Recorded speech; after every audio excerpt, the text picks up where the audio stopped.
เจาะบาดาลในเก้าหัวเก้าวองแต่ละบาดาลแต่ละจุดสามารถล่อเลี้ยงชุมชนได้ย่างหน่อยนะครับถึงนะครับ4 หาหมู่บ้านเลยทีเดียวครับพี่น้องครับฉะนั้นพี่น้องกับสิบพระมือดังๆให้กับท่านนายกอบจเช่นตระกูลอีกนะครับพี่น้องครับบ่อึดน้ำกินบ่อึดน้ำกินการดำรงชีวิตของพี่น้อง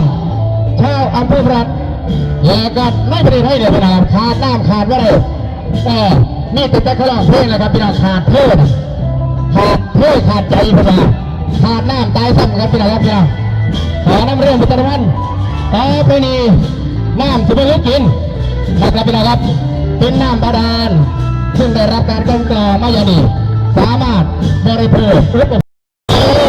ในการสนับสนุนบริเวณประเภทที่ผู้ล้านชื่อขันเผ่าขอพี่น้องชาวพุทธรักงานประเภทนี้ผมบอกไว้งานดำเนินการหลวงปู่เฮาพระเดชพระคุณหลวงปู่พระคุณพระคุณเทพ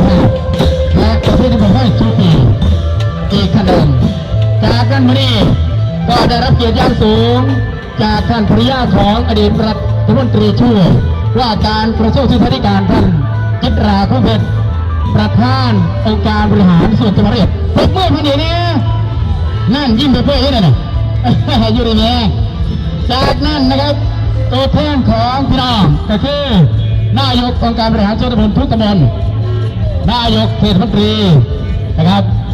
นายกองค์การบริหารส่วนตำบลหัวหน้าส่วนราชการต่างๆนะครับให้การรับสนุนโดยเฉพาะนะครับแม่งาน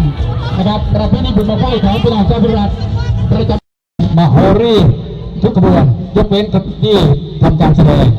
ณโอกาสนี้ขณะนี้นะครับเพื่อให้โอกาสในการทำแสดงครับนะครับทุกขบวนมีสิทธิ์ปุ๊บเดี๋ยวครับเพราะท่านมีขบวนไหนว่าสารสิทธิ์เลยในการประกวดร่างวันกลายครับนะครับในแรงเวลา20 นาฬิกาตรงนะครับท่านพี่น้องขอประชาสัมพันธ์ไปถึงตัวแทนขึ้นรับรางวัลนะครับอันดับ1 2 3นะครับบนเวทีนะครับการแสดงของหมอลำสุดยอดหมอลำเครื่องต่อคณะรบประยุกต์ว่าจะสินกับพี่น้องครับทำการแสดงประมาณบ่าย 2 ถึงบ่าย 3กับพี่น้องครับขณะนี้บ่ายโมงกว่ากำลังขับรถขายตั๋วราคา60 บาทกับพี่น้องครับ60 บาทนะครับทีมงานผมมาตาเศร้านั่นก็คือฝากประชาสัมพันธ์นะครับถึงทุกท่านครับ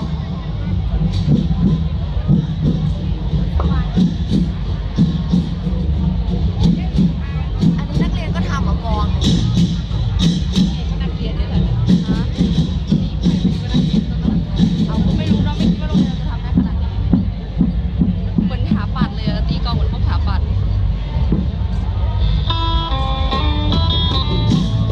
ไปสักครู่นี้เป็นการไหว้ครู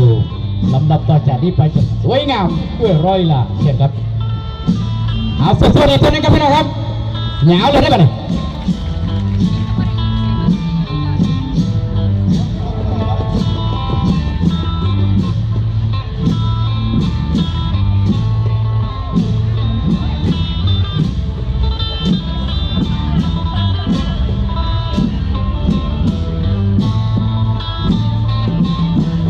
อันนี้เราสู้ฟัง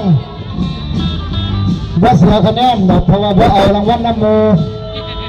เอาแต่เงินสนับสนุนว่าผิดกติกา50 คนครับสำหรับชุดแฟนเขาเรียกว่าแฟนลักษณะนี้คันภาคกลางเขาจะเรียกว่าเซิร์นครับอันนี้ในจังหวัดลีลาของผู้ไทยอาจจะเดินจับหน่อยก็อดเอาเพราะว่าซ่อมยากเสียเหลือเกิน สาเหตุที่ซ่อมยากเพราะว่าปีนี้เฮามาในรูปแบบใหม่ตัวรูปแบบกองยาวโคกกระสีกองยาวกระถิ่นปีนี้ฉันว่ามีกองเงาใส่ไปหาผู้กระเซ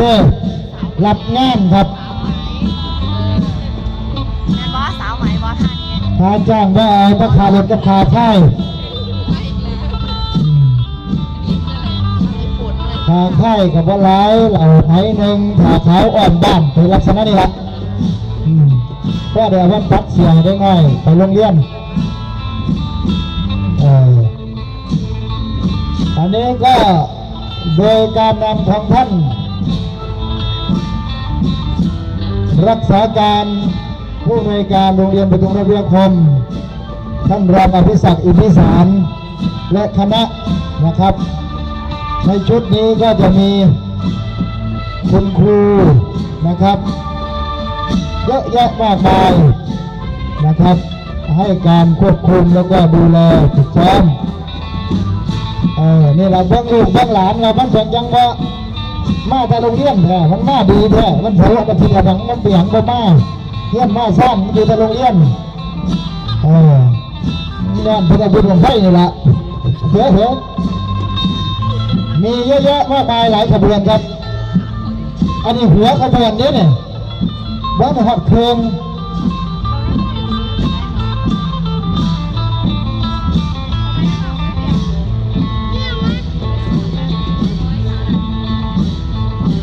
อันนี้คือเราจะมาเสื่อมของไฟครับ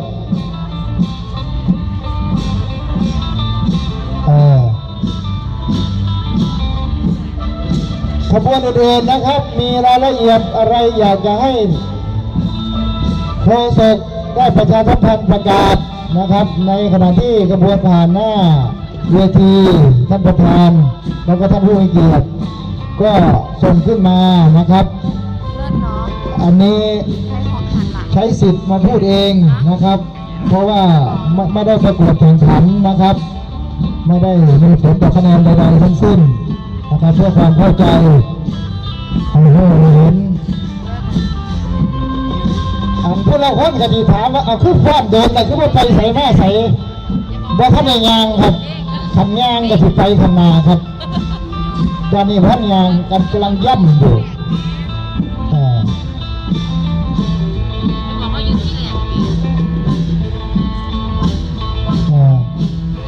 อย่างถ้าเขาเทียมผมไปยื่นสอบเนี่ยต้องเพิ่งเดิน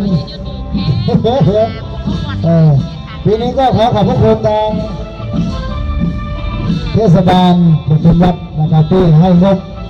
สนับสนุนไป 50,000 บาทเราใช้จนหมดไม่เหลือนะครับจดตุ่มครับ